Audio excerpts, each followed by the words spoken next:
अस्सलाम वालेकुम। बजट के खुसूसी प्रोग्राम के साथ मैं हूं शाहजेब अहमद। आज के प्रोग्राम में हम यही जिक्र करेंगे कि नए माली साल के बजट हम कैसा दिख रहे हैं। 18,771 अरब रुपए का ये बजट पेश किया गया। कौमी असम्बली में बजट पर बहस भी इस वक्त जारी है, तजावीज़ का जायज़ा लिया जा रहा है।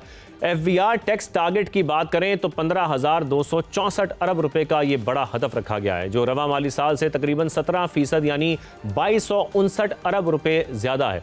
अगर अखराजात की बात की जाए तो सबसे ज़्यादा पैसे कर्ज़ों और सूद की अदायगी के लिए रखे गए, जिस पर टैक्स रेवेन्यू का निस्फ यानी 8,054 अरब रुपए खर्च किया जाएगा। फिर विफाकी तरक्याती बजट की बात की जाए तो इसको कम करके 1,000 अरब रुपए तजवीज़ किया गया है। GDP का हदफ 4, महंगाई की शरह 8.2% रखने की तजवीज़ है। बिजनेस कम्युनिटी को रिलीफ दिया गया। 50 करोड़ रुपए आमदन पर सुपर टैक्स खत्म कर दिया गया। 50 करोड़ से जो जायद आमदन है उस पर शरह 10 से कम करके 8% कर दी गई। एक्सपोर्ट्स पर एडवांस इनकम टैक्स को 2 से कम करके 1.25% करने की तजवीज़ भी है। छोटे ताजरों के लिए फिक्स टैक्स स्कीम का ऐलान भी किया गया, जिस पर हम इससे कबल गुफ्तगू भी कर चुके हैं।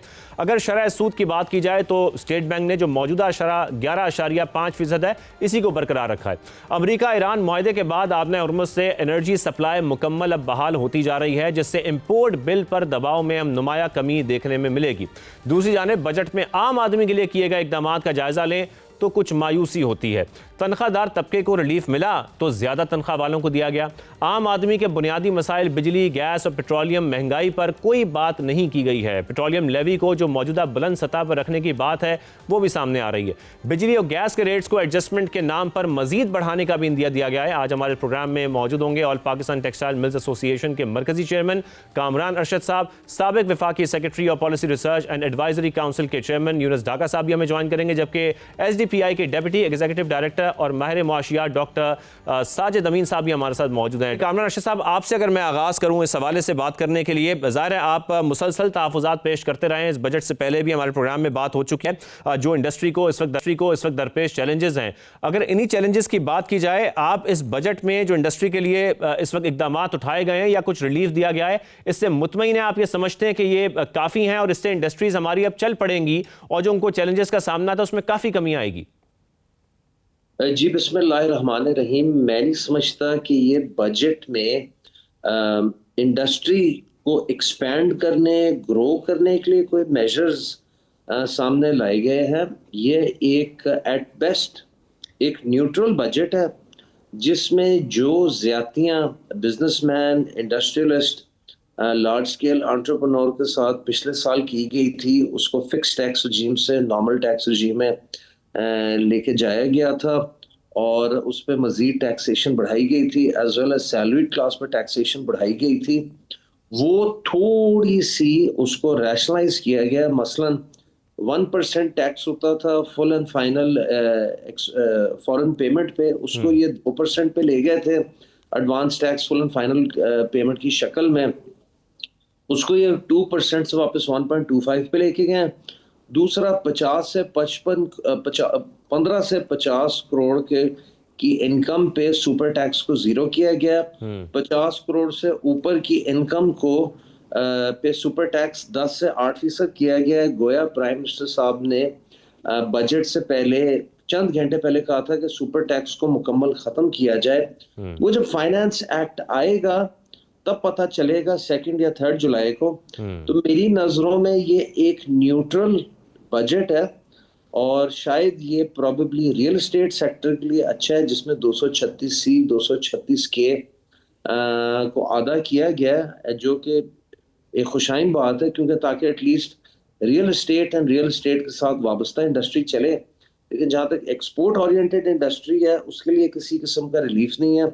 हमने इन्हें कहा था कि आप फिक्स टैक्स रजीम से जो नॉर्मल टैक्स रजीम में लेके गए हैं, तो या तो नॉर्मल टैक्स रजीम से मैं वापस फिक्स टैक्स रजीम में लेके जाएं, या फिर टैक्स की शरह को सब्सटेंशियली कम किया जाए, क्योंकि खित्ते की बांग्लादेश, इंडिया। कामरान साहब, हुकूमत तो कह रही है कि एक्सपोर्ट लेड ग्रोथ के लिए ये बजट बहुत अच्छा है। दिल्ली को कहते हैं ऊंचा सुनाई देता है। भगत सिंह कहता था तो इस्लामाबाद को ना दिल्ली से 100 गुना ऊंचा सुनाई देता है। ये एक्सपोर्ट लेड बजट नहीं है, ये एक न्यूट्रल बजट है। मैं गवर्नमेंट को अननेसेसरली क्रिटिसाइज नहीं करना चाह रहा, लेकिन ये जो हमारे वुज़रा हैं जो वार्टन से पढ़े हुए हैं, उन्हें पता है कि ग्रोथ के लिए उन्हें यूनिवर्सिटी में क्या पढ़ाया गया था। ये एक्सपोर्ट लेड बजट नहीं है। ये बातें बार बार करते हैं उड़ान पाकिस्तान की $50 बिलियन या $100 बिलियन तक एक्सपोर्ट को ले जाने की, मौजूदा $32 बिलियन से, जिसमें सबसे ज्यादा कंट्रीब्यूशन है ही एक सनत टेक्सटाइल इंडस्ट्री की, जो पिछले साल की निस्बत इस साल 2%, 3% ज्यादा आपको एक्सपोर्ट देगी। कंसिडरिंग कि बाकी सारी सनतों की एक्सपोर्ट डाउन है, टेक्सटाइल एक इंडस्ट्री है जिसकी एक्सपोर्ट मार्जिनली अप है। इतनी मुश्किलात, इतनी कॉस्ट पुश के बावजूद, और and being the most expensive in the region, Bangladesh, India, Vietnam, Sri Lanka के मुकाबले में, चाइना के साथ हम अपना मुआवजा ही नहीं कर रहे, इन मुल्कों के साथ जो एक्चुअली हमारे कंपेटिटर्स हैं। तो सर ये एक उम्मीद की किरण है। इसकी अगर आप कॉस्टें ठीक करते हैं, रीजनली कम्पिटिटिव करते हैं, तो ये शॉर्ट रन में आपको 18 बिलियन से 25 से $30 बिलियन पे लेके जा सकती है, अगर हमारे ये वुज़रा को, पॉलिसी मेकर्स को ये बात समझ में आए। अनफॉर्चुनेटली ये पीएचडीपी बढ़ा देते हैं, अनफॉर्चुनेटली ये और चीज़ें बढ़ा देते हैं, एंड इधर इनका कोई फोकस नहीं है। ये सर हमारा लेकिन इस बार तो पीएचडीपी भी महदूद कर दिया गया है, लेकिन साथ में जब हम इंटरेस्ट रेट भी देख रहे हैं, मॉनेटरी पॉलिसी भी आई है और उसको शरह को बरकरार रखा है। आपको लगता है कि फिर इसमें थोड़ी कमी करनी चाहिए थी, या ठीक है कि इस वक्त जो हमारी मुआशी सूरत-ए-हाल है उसे बरकरार रखा जाना चाहिए था? सर मेरा ख्याल है कि एक दफ़ा ये अल्लाह खैर करे कि जुमे को हमें एक डिप्लोमेटिक कामयाबी मिल जाए। ये जो मशरिक़ वस्ता की जंग की जो साइनिंग सेरेमनी होनी है, उसकी पीस ट्रीटी होनी है, उसमें इंशाल्लाह अल्लाह खैर आफियत से पाकिस्तान को, फील्ड मार्शल साहब को कामयाब करे। तो फिर मेरा ख्याल है उसके बाद हिदायत देनी चाहिए फील्ड मार्शल साहब से टू गवर्नमेंट कि ये मुल्क की इकोनॉमी को वापस ट्रैक पे लाएं एंड मुल्क को वापस ग्रोथ की तरफ गामजन करें, ना कि सिर्फ ये जो डे टू डे मैनेजमेंट कर रहे होते हैं। इससे हमें निकलना होगा, और हमें ये बढ़ती आबादी जो आज 25.5 करोड़ है, इसने मेरा ख्याल है 10 साल में 30 करोड़ क्रॉस कर जाना है। तो इस इकोनॉमी का सोचें, लोगों को काम पे लगाने का सोचें, एक्सपोर्ट ओरिएंटेड ग्रोथ करें, डोमेस्टिक इकोनॉमी को प्रोटेक्ट करें। अगर कामरान साहब मैं आपसे पूछूं कि एक्सपोर्ट ओरिएंटेड ग्रोथ के लिए इस बजट में फिर क्या होना चाहिए था, आपके क्या सजेशंस हैं? सर एक्सपोर्ट ओरिएंटेड ग्रोथ के लिए नंबर 1 इनको बिजली एंड गैस के हवाले से कुछ करना चाहिए था, उनके नखों के हवाले से। नंबर 2 इनको टैक्स की शरह में नुमाया कमी लानी चाहिए थी। नंबर 3 इनको इंटरेस्ट रेट के हवाले से कुछ ना कुछ करना चाहिए था। इंटरेस्ट रेट चले हम उस पर फिलहाल इतना ज़्यादा पुश नहीं करते, बिकॉज क्रूड ऑयल $110-115 पे भी गया, जो आज $78 या $80 पे ब्रेंट क्रूड ऑयल है। तो वो और हफ्ते 10 दिन में रियलाइज हो जाए तो इंशाल्लाह उससे आई थिंक काफ़ी इंपोर्ट में रिलीफ मिलेगा। जब इंपोर्ट में रिलीफ मिलेगा तो उतनी petrol, diesel, transportation, freight, logistics की कॉस्ट नीचे आएगी, उसके अगेंस्ट पर आपकी इन्फ्लेशन कम होगी। बिल्कुल सही। डॉक्टर साहब मैं आगाज़ आपसे यहाँ से करता हूँ कि बजट से पहले ये खदशात का इजहार किया जा रहा था कि IMF की हिदायत पर तमाम जो इस बजट की इदाद शुमार है वो तैयार किए जा रहे हैं और ये एक मुश्किल बजट होगा, लेकिन इस बजट में फिर हम ये भी देखते हैं कि कुछ रिलीफ भी दिया गया, वो चाहे इंडस्ट्रीज़ की बात हो या हम टैक्स में रिलीफ देखें या सैलरीड क्लास के रिलीफ देखें। ये जो रिलीफ फिर दिया गया है, क्या IMF को कन्विंस इतना अच्छा कर लिया गया, या ये रिलीफ हम किसी और तरीके से, किसी और बोझ की सूरत में देखेंगे आने वाले वक्त में? मेरे ख्याल ये अच्छी खुशहाल बात है कि बहुत सारे लोगों की एक्सपेक्टेशंस के अगेंस्ट था ये बजट। वो जो सख्ती की तवक्को थी उसकी बजाय थोड़ा सा एक रिलीफ नज़र आया। लेकिन रिलीफ में 2-3 चीज़ें हमें ज़रूर समझने की ज़रूरत है। सबसे पहले तो मैं यही कहूँ कि ये खुशाइंद है, क्योंकि ये वही रिलीफ है जो गवर्नमेंट ने पिछले 3-4 साल में आम आदमी पर डाला था। उसका थोड़ा हिस्सा जो है वो वापस लिया गया है। तो एक तो ये हमें समझने की ज़रूरत है, जो अच्छी बात है। दूसरा मेरा ख्याल है जहाँ पे IMF को कन्विंस की बात है, ज़ाहिर है वो तो गवर्नमेंट बता सकती है कि डिस्कशन क्या हुई, लेकिन जो लगता है सामने से कि वो जो हमें सूबों से कुछ एक हमें ट्रांसफर्स हुई हैं, जो हमने ली हैं, को 1200 बिलियन के करीब जो है, उन्होंने एक काफ़ी कुशन जो है वो गवर्नमेंट को प्रोवाइड किया है कि वो जो है वो रिलीफ प्रोवाइड कर सके इसके अंदर जो गवर्नमेंट है।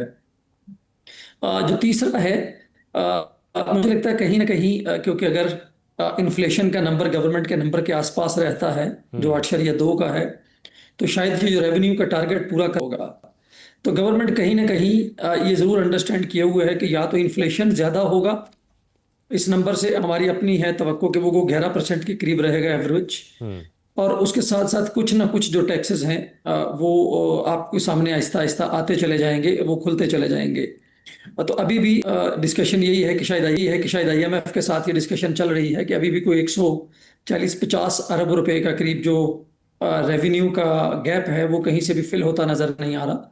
उस पर जो डिस्कशन चल रही है तो उसमें शायद हम कुछ नंबर्स पे जैसे स्टेशनरी को जो टैक्स रिलीफ दिया गया है या कुछ और चीज़ों के आइटम्स पे उसको शायद हम एक्चुअली अप्रूव होता ना देखें, और बजट में जब फाइनल अप्रूवल आए तो कुछ चीज़ें उसमें जो है वो बैक हो जाएं जी ओवरऑल। और फिर हम ऐसा भी देखेंगे अभी, क्योंकि देखा जा रहा है अमेरिका ईरान की डील के वाले से जो बातें हो रही हैं, बहुत जल्द ये डील हो भी जाती है।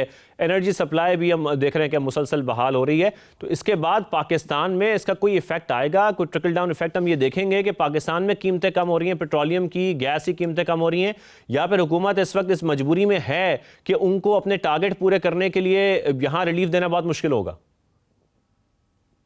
देखिए जी, वहाँ पे एक नंबर है जो हमें बताता है कि गवर्नमेंट शायद जो है वो PDL को बहुत ज़्यादा रिलैक्स नहीं कर रही होगी। ये हो सकता है कि जो ग्लोबल प्राइसेस में थोड़ी बहुत कमी आए उसको गवर्नमेंट पास ऑन करती जाए, लेकिन उसमें भी हमें लगता है कि थोड़ा सा टाइम लगेगा। ये चूंकि इमीडिएट रिलीज में 3-4% का फर्क आना जाहिर होता है, लेकिन जो आपकी ओवरऑल जो कास्ट है आपकी एक्सपोर्ट एनर्जी की, इंपोर्ट की, ऑयल की, वो हाई ही रहेगी। फरवरी से पहले वाले लेवल पे वो शायद मुश्किल आएगी, क्योंकि आपकी जो शिपिंग कास्ट हैं वो बढ़ गई हैं, जो इंश्योरेंस कास्ट हैं शिपिंग की वो बढ़ गई हैं।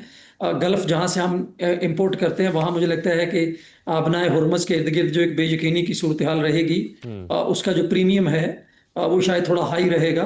तो ओवरऑल पेट्रोल प्राइसेस में थोड़ा बहुत जो फर्क नजर आता है वो शायद गवर्नमेंट पास ऑन करेगी, बट उसमें भी अगले 1 से 2 क्वार्टर, एटलीस्ट 3 से 6 महीने जो हैं वो हाई ही रहने की तवक्को है। छोटे मोटे जो हमें कमियां नजर आ सकती हैं, बट ओवरऑल अगर हम PDL का टारगेट देखते हैं 1.67 ट्रिलियन का टारगेट रखा गया है, जो इस साल की निस्बत भी 14% के करीब ज़्यादा टारगेट है।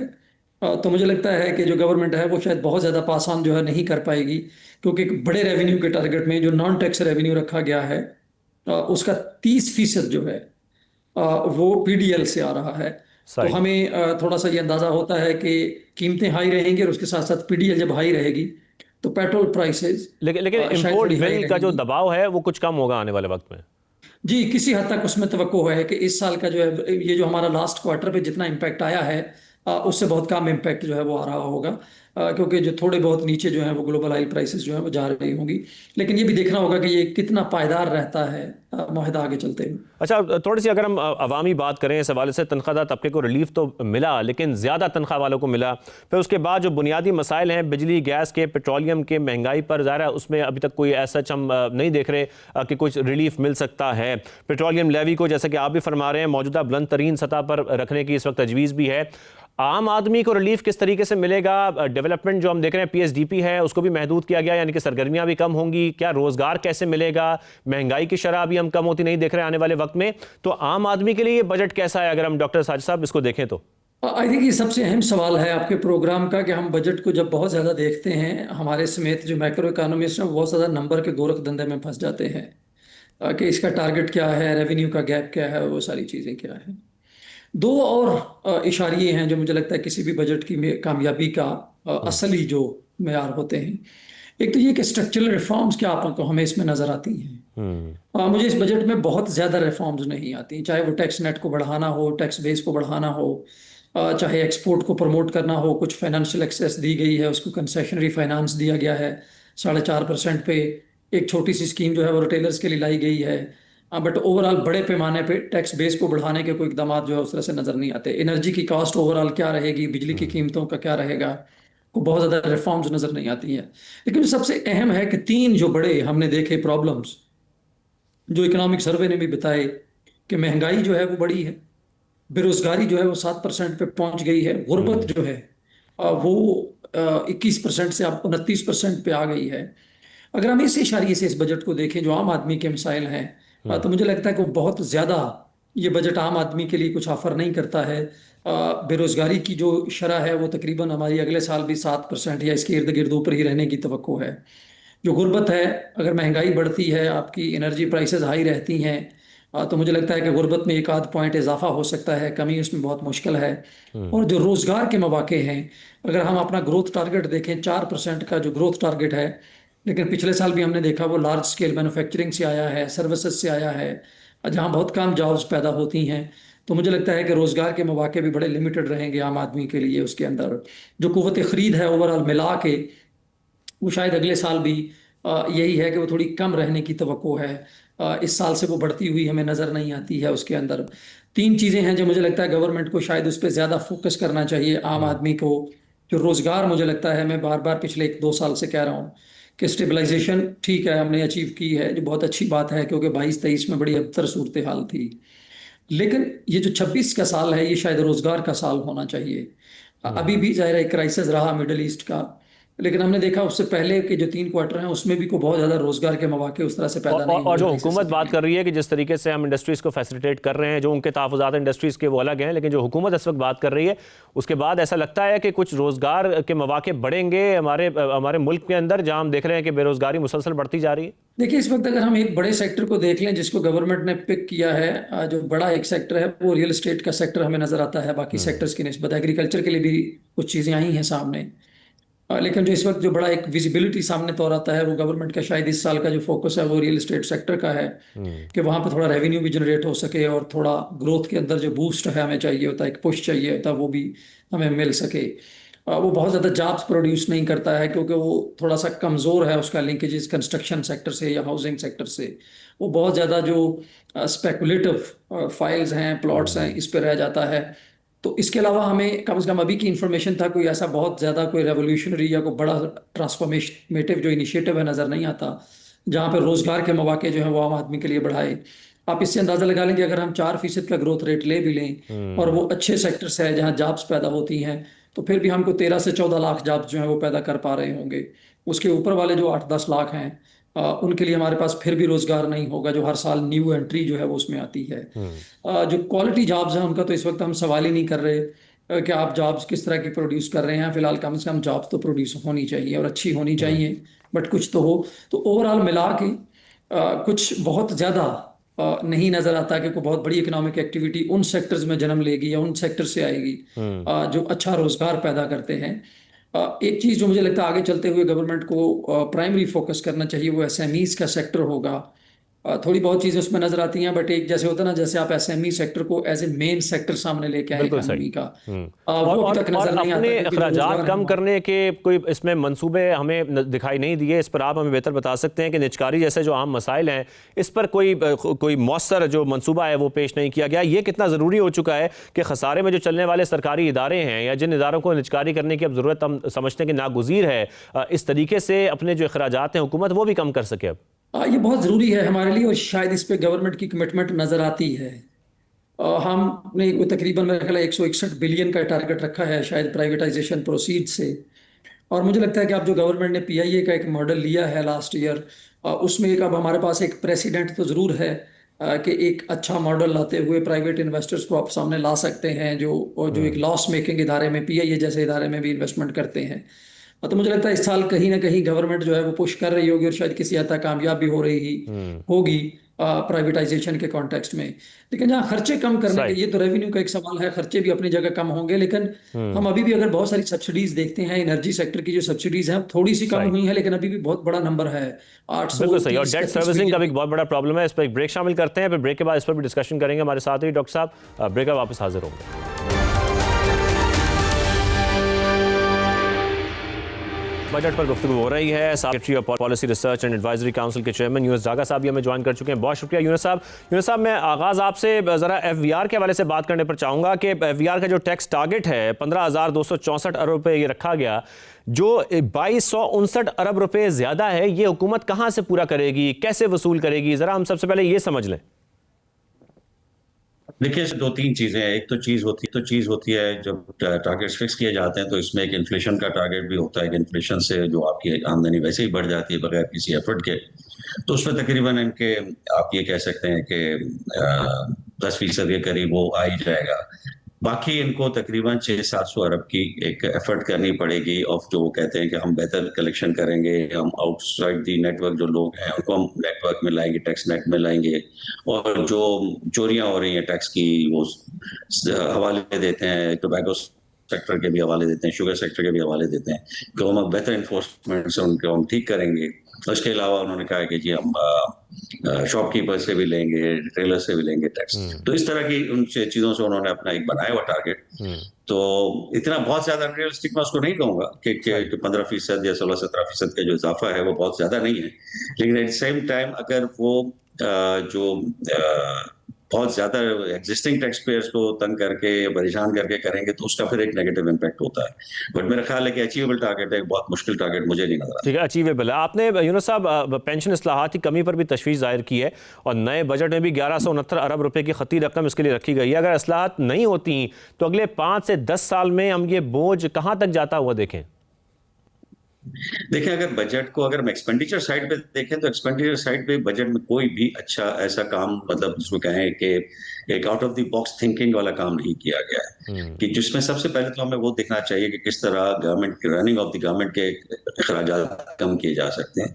अब सारी दुनिया इस वक्त AI based administration, AI based operations के ऊपर चल रही है। उसमें आपको इतने बड़े इदारों की, और खास तौर पे जब आपने कई कमीशन बनाए, डॉक्टर अरशद हुसैन साहब का एक कमीशन था, उसके बाद नासिर खुसा साहब का कमीशन था, उन्होंने बहुत सारी तजावीज दी कि इस तरह हम अपने अखराजात और वफाकी हुकूमत के हुजम को खत्म कर सकते हैं, कम कर सकते हैं। तो कम करने का कोई ऐसा इस वक्त रोड मैप इस बजट में हमें नजर नहीं आया, बल्कि अखराजात का इजाफा ही उसमें रखा गया है बजट में, जो कि एक मायूस बात है कि इसमें हमने नहीं किया। दूसरा, आपके जो हम बार बार ये बात करते हैं कि आपका जो 68-70% जो हमारे अखराजात हैं करंट, वो इंटरेस्ट पेमेंट्स पे जाते हैं, जबकि हमें मॉनेटरी पॉलिसी को रिवाइज करने की जरूरत है कि मॉनेटरी पॉलिसी जितना नुकसान अपनी फिस्कल साइड को दे रही है और अभी भी उसको बरकरार रखा गया। यूनुस साहब मुसलसल हम ये देख रहे हैं कि इंडस्ट्रीज की बात हो रही है, कुछ तहफ़्फ़ुज़ात भी सामने आ रहे हैं, रिलीफ की बात भी हो रही है, छोटे ताजिरों को भी फिक्स टैक्स स्कीम मिल गई है, लेकिन जो आम आदमी है उसके लिए कुछ इकदाम हमें इस बजट में नजर नहीं आते। जब हम पोस्ट बजट प्रेस कॉन्फ्रेंस भी सुन रहे थे तो उसमें भी काफ़ी सख्त सवालात हुए वज़ीर ख़ज़ाना साहब से। अब पेट्रोलियम लेवी को जो मौजूदा शरह पर रखने की बात है, इस पर भी काफ़ी सवालात का सामना उनको करना पड़ा। फिर बिजली गैस की कीमतों की जो एडजस्टमेंट है या रेट्स बढ़ाने की बात है वो भी की गई। जो पहले ही आम आदमी इतने बोझ में है उसके लिए हम कैसे इसमें रिलीफ देखें इस आने वाले बजट में जब ये इंप्लीमेंट हो जाएगा? देखिए ना, आउट ऑफ बॉक्स कोई सोल्यूशन हमें इन चीजों का नजर नहीं आया। देखिए, हमारा सबसे बड़ा प्रॉब्लम क्या है? हमारा सबसे बड़ा प्रॉब्लम हमारा इकोनॉमिक प्लान है। हमारे इकोनॉमिक प्लान में हम सिर्फ ये देखते हैं कि हमने किस तरह आईएमएफ के टारगेट्स पूरे करने हैं। जहां पे पूरी इकोनॉमिक थिंकिंग या इकोनॉमिक टारगेट्स या इकोनॉमिक जो आपकी जिसको कहने स्ट्रेटेजी वो यही हो कि आईएमएफ से किस तरह अगली किस्त लेनी है, तो अगर और इसके किस तरह उसके हमने जो रिक्वायरमेंट्स पूरी करनी है, तो फिर अफसोस के साथ ये कहना पड़ेगा हमें कि फिर उसमें आवाम के रिलीफ का कोई हमें नजर नहीं आएगा। अब ये आप जो आपने बात की बिजली गैस, अब उसके सबके अंदर टैक्सेस हैं बेशुमार। बिजली की अगर कीमतों में आप बचत नहीं कर सकते, अगर आप कैपेसिटी पेमेंट्स, क्योंकि कैपेसिटी पेमेंट्स की मैंने पहले भी एक दफा बात की थी कि 4-5 प्लांट जो कि सबसे ज्यादा कैपेसिटी के चार्जेस कर रहे हैं वो है आरएलएनजी प्लांट्स। वो आरएलएनजी प्लांट्स तो गवर्नमेंट के लगाए हुए हैं, तो गवर्नमेंट तो कम से कम अपना मुनाफा, अपने अखराजात, अपने उसमें से कुछ जो जिसको कहते हैं राइट ऑफ करके वो कम कर सकते हैं जो कैपेसिटी पेमेंट्स हैं। इसी तरह टैक्सेस को थोड़ा बहुत कम करके, स्पेशली घरेलू सार्फिन है उन सार्फिन के लिए जिनको जरूरत है, इंडस्ट्रियल सार्फिन को फॉर एग्जांपल, तो हम कहीं ना कहीं टैक्सेस को रीएडजस्ट करके हम उनको नीचे ला सकते हैं, बिजली की कीमतों को भी, गैस की कीमतों को भी, लेकिन वहां पे भी हमें कोई हिम्मत या जो है ना कोई ब्रेव डिसीजंस हमें नजर नहीं, out of the box decision भी नजर नहीं आते। डॉक्टर साजिद साहब, मैं आपकी तरफ आऊंगा क्योंकि आप रिफॉर्म्स थे। रिफॉर्म्स की जब बात होती है तो इस बजट में हमने देखा कि एफवीआर के लिए भी एक नए सिस्टम मुतारिफ कराने की बात की गई है। फिर जो वजीर इत्तलात हैं ततारण, उन्होंने भी दावा किया कि एफवीआर में सिफारिशी कल्चर को हमने ख़त्म कर दिया है। ये इस्लाहात काफ़ी हैं जिन इस्लाहात की बात हो रही है? जिस तरीके से हम एफवीआर को लेकर बात करते हैं, रेवेन्यू हदफ में 17% इजाफे का जो बोझ है उनके ऊपर, उसको पूरा करने के लिए मजीद क्या रिफॉर्म्स होने चाहिए एफवीआर के अंदर? मेरे ख्याल दो चीज़ें जो अच्छी हो रही हैं, अब वो आगे काम कैसे करती हैं बट एटलीस्ट वो अच्छी हैं। एक तो जो हमने टैक्स पॉलिसी ऑफिस को अलहदा कर दिया एफबीआर से, मुझे लगता है ये एक अच्छा इकदाम है, क्योंकि जो कन्फ्लिक्ट ऑफ इंटरेस्ट है कि आप खुद ही टैक्स कलेक्टर हैं और खुद ही टैक्स पॉलिसी के बनाने वाले हैं, तो वो बहुत ज़्यादा कन्फ्लिक्ट नज़र आता था उसके अंदर। तो वो एक अच्छा किया गया, लेकिन वहाँ पे हमें लगता है कि टैक्स पॉलिसी जो ऑफिस है उसको शायद रेवेन्यू के टारगेट से आगे का देखना होगा। जो जो एक बड़ा टैक्स का पर्पस होता है ओवरऑल एक डेवलपमेंट सोसाइटी की, एक वेलफेयर सोसाइटी की, डिस्ट्रीब्यूटिव जस्टिस, वो सारा उसके अंदर उस पर डिस्कशन होनी चाहिए, बात होनी चाहिए। तो जो टैक्स जो ऑफिस है वो रेवेन्यू से बड़े ऑफिस के तौर पे सामने आना चाहिए। आगे चल के देखते हैं वो कैसे आता है। ये जो एक बनाया गया है सिस्टम इस वक्त कि आपका जो है वो टच जो जो कॉन्टैक्टलेस हो जाए आपका ऑडिट और जो बाकी चीज़ें हैं, तो आई थिंक एक अच्छा कदम है। बट अगेन वही है कि ये जो दोनों ये जो खासकर ये वो वाला कदम है, ये उनके लिए है जो ऑलरेडी टैक्स नेट के अंदर हैं। जाहिर है उनके ऑडिट के इश्यूज होते हैं या हैरेसमेंट के इश्यूज हैं या कुछ भी हैं, बट ये वो लोग हैं जो ऑलरेडी टैक्स पे कर रहे हैं। जो टैक्स नहीं पे कर रहा उसके लिए क्या इकदाम आते हैं, वो सवाए उसे एक रिटेलर की स्कीम के नज़र नहीं आते हैं। उसके अलावा हमें मुझे लगता है उसमें जो कैपेसिटी है हमारी डॉक्यूमेंटेशन करने की, डॉक्यूमेंटेशन की जो ड्राइव्स हैं वो हमेशा वॉलेंट्री बहुत कम कामयाब होती हैं। हमने देखा था और जब एक ही स्कीम जो हमें नजर आती भी है फिक्स टैक्स स्कीम की, ये आपको लगता है कामयाब हो पाएगी इस दफा? जी मैं उसी पे बात कर रहा हूँ कि शायद ताजर दोस्त स्कीम की निस्बत थोड़ी सी बेहतर है, उन गलतियों से हमने सीखा है, लेकिन मैं यही कह रहा था कि इस तरह की जो वॉलंटरी स्कीम्स होती हैं वो तब तक कामयाब नहीं होती जब तक उनको ये पता ना हो कि अगर हमने ये स्कीम नहीं ली तो हम पकड़े भी जाएंगे और हमें पनिश भी किया जाएगा। तो वो जो स्टेट की कैपेसिटी है टू ट्रैक ट्रेस और वो जो पनिश, जब तक वो स्ट्रांग नहीं होगी, मुझे लगता है इस तरह की वॉलंटरी स्कीमों से थोड़ा बहुत इम्पैक्ट आता रहेगा, छोटे मोटे कुछ लोग इसमें दाखिल होते रहेंगे, सही। बट ओवरऑल हमें कोई नजर नहीं आता। लेकिन मेरा लास्ट पॉइंट कि इवन ये जो है ये एक छोटे रिटेलर्स के लिए है जो जो 20 करोड़ तक के टर्न, उससे बड़ों वालों के लिए क्या स्कीम है, उनको कैसे टैक्स नेट में लाना है, बिल्कुल सही। वो बहुत ज्यादा नजर नहीं आता। एग्रीकल्चर इनकम का क्या ठीक है, करना उसके लिए भी कोई प्लान नजर आना चाहिए। हमारे वो साथ ज़्यादा रहिए, नजर एक ब्रेक शामिल करते हैं, डिस्कशन आगे बढ़ाएंगे।